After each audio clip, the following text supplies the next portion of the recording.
Hello everyone, welcome to युक्ति professional classes. इस video में हम लेबर लॉ के एमसीक्यूज देख रहे हैं। तो आज का टॉपिक है हमारा the factory act 1948।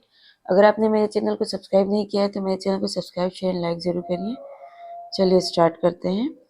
Premises will be considered a factory under the factories act 1948 if, मतलब पूछा गया है कि जो फैक्ट्री एक्ट के अंदर बोला गया है, जो परिसर है, जो प्रीमाइसेस है, उसको कब कारखाना माना जाएगा। ठीक है, तो इसको कब कारखाना नहीं, जब 10 या 10 से ज़्यादा वर्कर जो होंगे वो मैन्युफैक्चरिंग प्रोसेस में मतलब इंगेज्ड होंगे।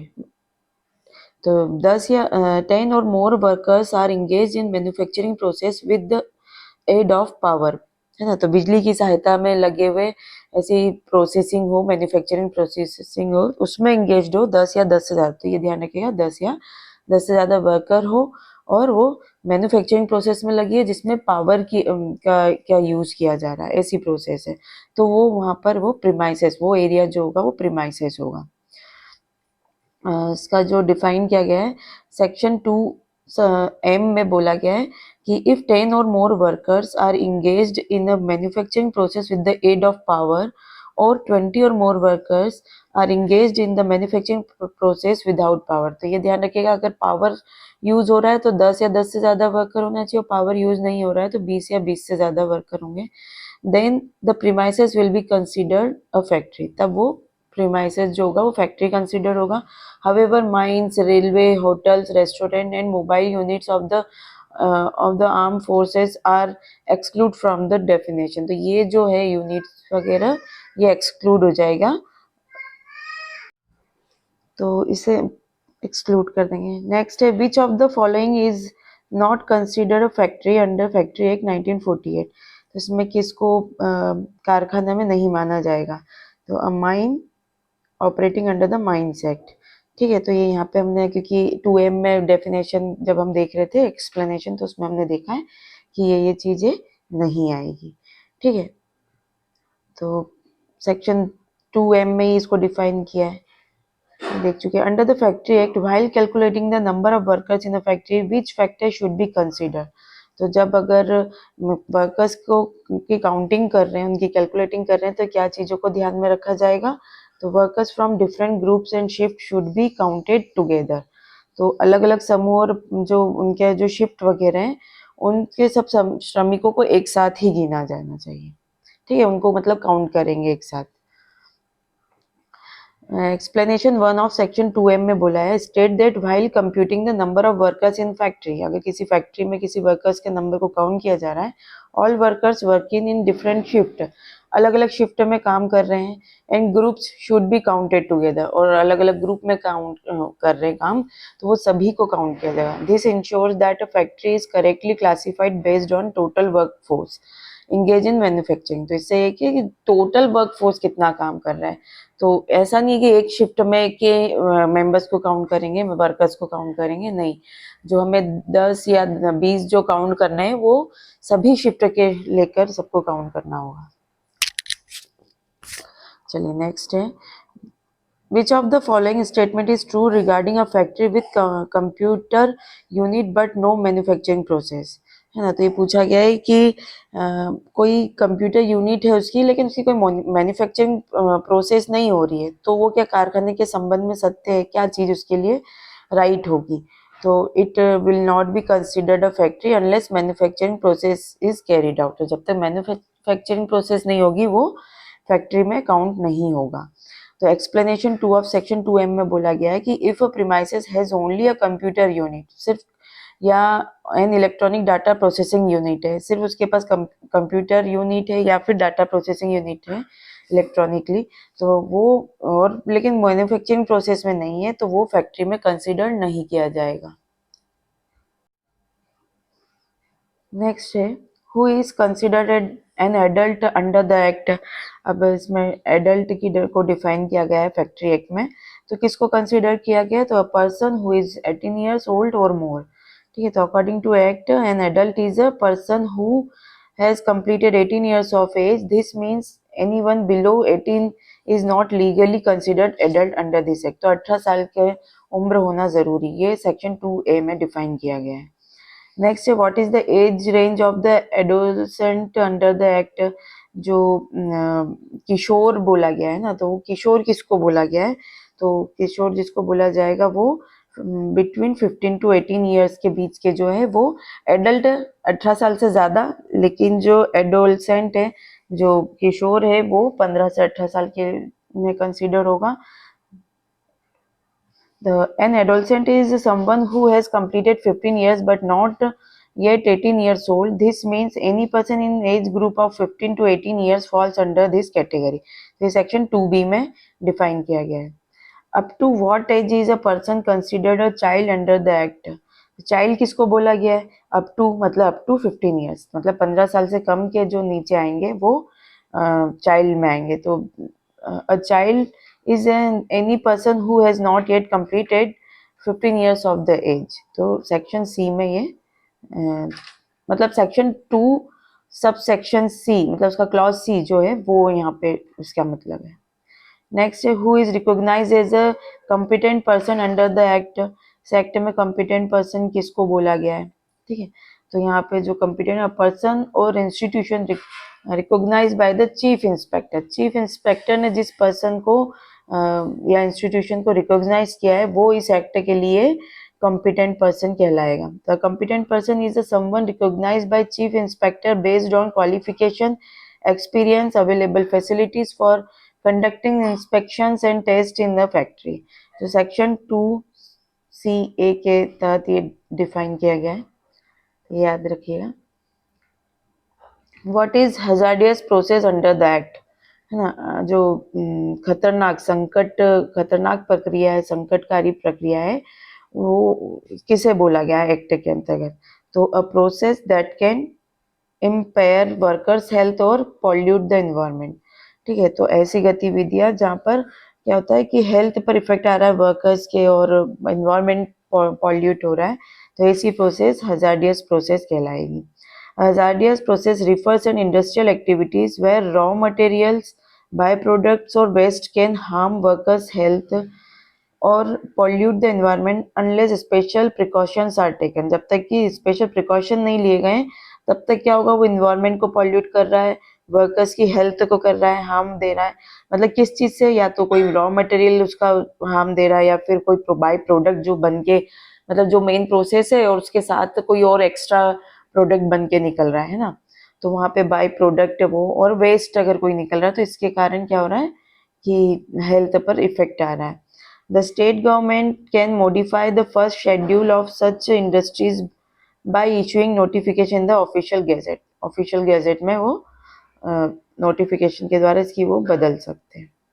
Next, who is consider a young person under the act. अब यंग पर्सन किसको बोला गया है, तो अ चाइल्ड और एन एडोसेंट, ये दोनों ही को यंग पर्सन बोला गया है। तो a young person refers to either a child below 15 years or an adolescent between 15 to 18 years। This classification is important in labor law to ensure special protection for minors। minors को जो protection देना है उसके लिए classification पता होना जरूरी है।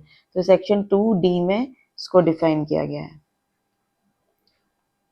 नेक्स्ट है which of the following is not manufacturing process under the act. तो अब इसमें मैन्युफैक्चरिंग प्रोसेस नहीं बताया गया है।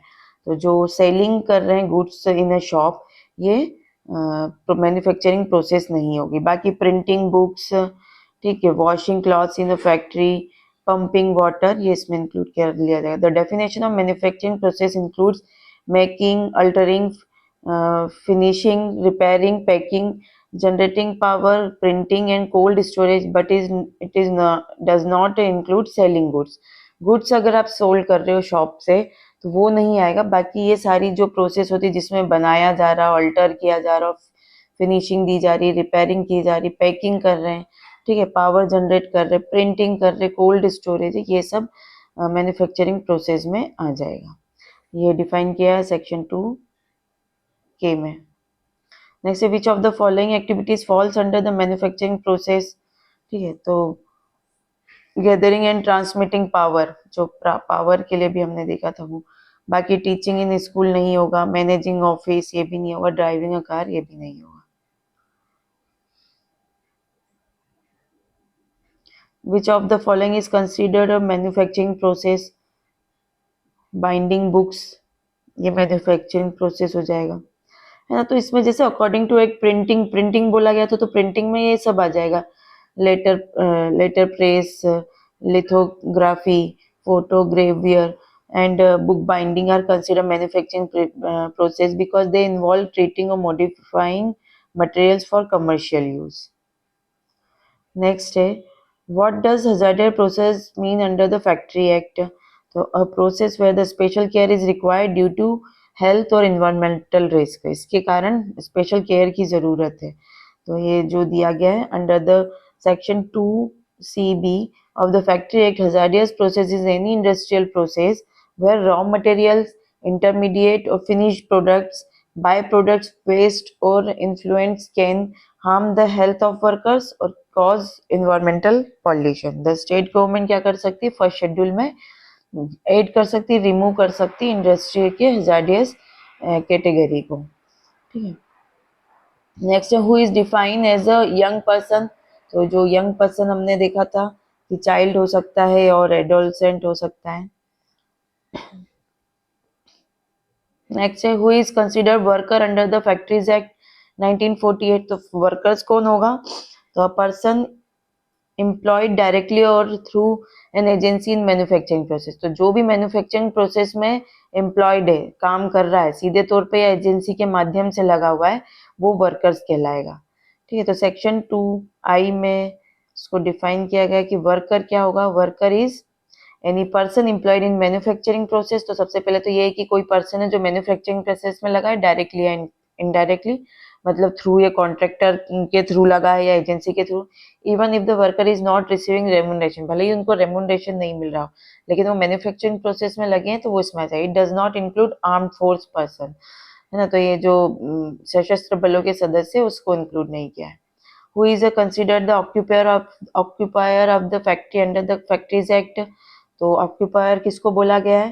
तो any person having ultimate control over the factory affair, तो जिसका फैक्ट्री अफेयर पर कंट्रोल है, ठीक है ना, अंतिम पूरा पूर्ण रूप से अंतिम नियंत्रण उसके पास है, तो वो आ जाएगा इसमें। तो ये डिफाइन किया है 2N में। Any under section 2N an occupier is the person who has ultimate control over the factory's affairs. In the case of firms or association, any partner or member can be occupier. In a company, a director is the occupier. In government-owned factories, the appointed manager is the occupier. ठीक है, तो यहाँ पे ये दे दिया कि firm अगर firm है, एसोसिएशन है, तो वहाँ पे पार्टनर और मेंबर्स हो सकते हैं ऑक्यूपायर, कंपनी में डायरेक्टर हो सकते हैं, गवर्नमेंट की जो फैक्ट्रीज वगैरह है उसमें मैनेजर जो अपॉइंट किए गए वो ऑक्यूपायर हो सकते हैं। नेक्स्ट है, what does prescribe means under factories act? तो rules made by state government under the act prescribe means होता है, ये 2P में डिफाइन किया गया है। Who grants licensing and approval of plans or for setting up a factory, है ना। तो ये कौन इसके लिए लाइसेंसेस कौन दे सकता है, और प्लांट्स वगैरह जो बना रहे हैं ना उसके सेटिंग अप फैक्ट्री का जो है वो अप्रूवल कौन देता है? तो वो स्टेट गवर्नमेंट देती है। सेक्शन 6 में बोला गया है कि the licensing and approval of factory plans are granted by the state government. Next है, under which section are the sanitization provision mentioned in the Factories Act 1948? जो सैनिटाइजेशन से रिलेटेड, स्वच्छता से रिलेटेड जो सेक्शन है वो किस सेक्शन में दिए हैं? सेक्शन 11 to 20 तक। तो ये जो सेक्शन है इसमें क्या है, provision related to health and sanitisation includes cleanliness, ventilation, drinking water, toilets, इससे रिलेटेड आपको यहाँ पे देखने को मिलेगा। तो सेक्शन 11 to 20 सैनिटाइजेशन से रिलेटेड है। नेक्स्ट है, कारखाने में सुरक्षा से जुड़े प्रावधानों के अंतर्गत कौन सा उपाय आवश्यक नहीं है? Which of the following safety major is not mandatory under the factory safety provisions? ठीक है मतलब फैक्ट्री सेफ्टी जो करना है, फैक्ट्री के अंतर्गत जो सेफ्टी होना चाहिए, जो प्रोविजन होना चाहिए, इसमें से कौन सा मैंडेटरी मेजर्स नहीं है?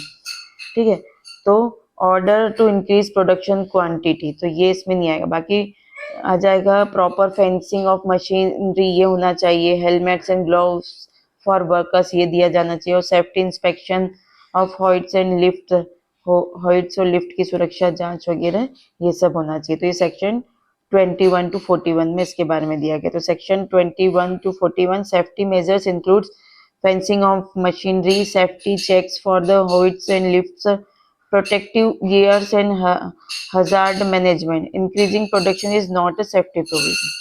चलिए आज के लिए इतना ही, मिलते हैं नेक्स्ट वीडियो में। Thank you.